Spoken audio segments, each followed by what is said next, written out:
The Veiled Witch, the Gung-Hat Wali Chudale. It was a dark, foggy night in a small village surrounded by dense forest. Ramesh and his wife Sunita were returning home after visiting a nearby town. The air was cold, and the forest path was eerily silent, except for the occasional howl of a distant jackal. As they walked, Sunita noticed a faint figure ahead, a woman standing alone on the path, her face completely covered with a yellow veil gung-hat. She wore a bright sari and stood motionless, facing away from them. Who could be out here so late?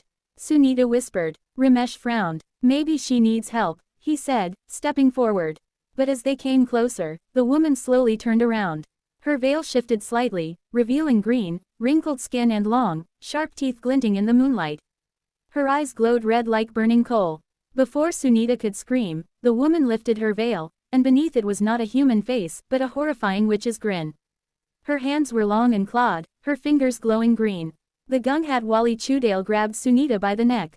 You dared to enter my forest. She hissed in a voice that echoed like thunder. Sunita struggled, gasping for breath, while Ramesh stood frozen in terror. He wanted to help, but his legs refused to move. Two lifeless bodies lay nearby, villagers who had gone missing days earlier, their faces pale and blood-drained.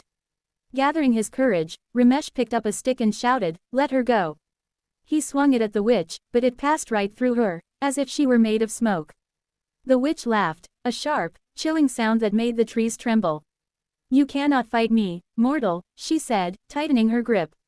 Sunita reached for the sacred Mongol sutra around her neck, a symbol of her marriage, and prayed aloud, Devi Ma, protect us. A sudden gust of wind swept through the forest. The witch screamed as her veil caught fire, and her body began to dissolve into ashes. Moments later, everything was silent again.